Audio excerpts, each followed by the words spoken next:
good. And without even knowing, I internalized that. And so I just assumed that, well, that's it. I'm not really, worthy to look at.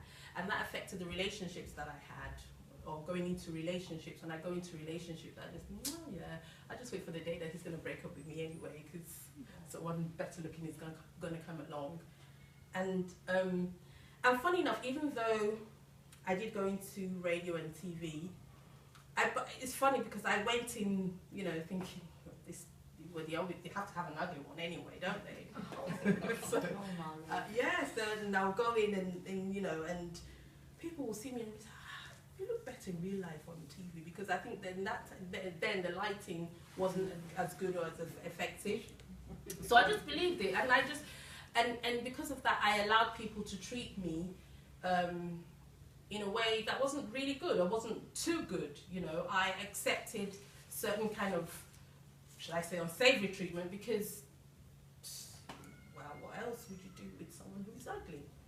Anyway, then I had a lovely, beautiful girl in 2005, and I took one look at her and I thought, wow, she is so beautiful. I felt all the pain and the crying and everything of having her just went away, because I just took one look at her and I thought, wow, she was worth it. And then the next thought that came to me is like, but somebody's going to make her feel that she's not good enough and she needs to change something. And then I was determined that she's not going to grow up like me, feeling there's something, she has to change something about herself. I was determined that she's going to embrace her looks and embrace how she is and who she is, and not let anyone stop her. And that was when, a couple of years after that, that's when I formed Project Embrace. And so what we do is workshops where we talk about, well-being, how to embrace yourself, how to embrace your beauty, how to feel confident in who you are and how you look as you are. Not when you make more money, or not when you have lost a few pounds, not when you buy that lovely dress you see in the shop or wear those wonderful, beautiful shoes, just as you are. And one of the posters that we have is look in the mirror and love what you see. And I think that was a good thing, because my daughter now, she's 10 now. Is she? Yeah, she's 10. And she loves her science and loves her maths. And a few times she has been teased about her looks.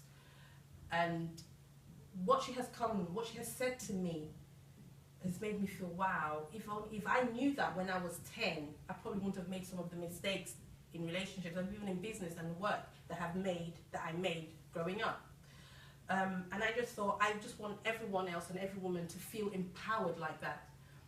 And it's not really easy, because, as you all testified, you look in the mirror and you really do believe that you need to change something.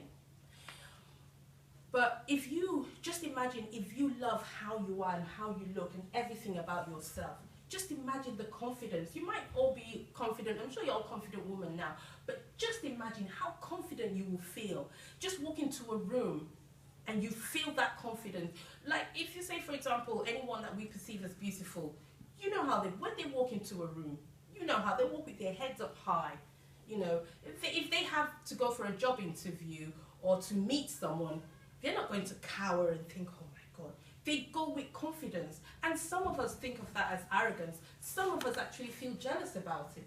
But it's because they have perceived themselves as beautiful. And one thing I've also noticed is that sometimes some of them are not even, should I say, traditionally beautiful.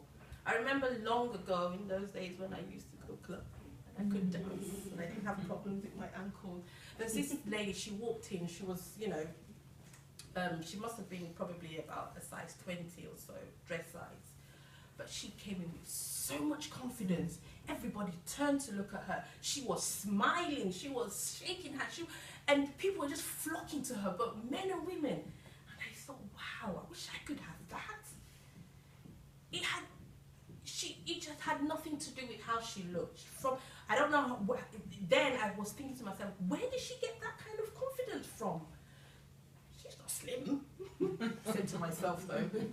But she just you know, and I've met, and there's another friend of mine the same way. And she just walks into a room and she commands the whole place, and she's such a lovely person. And so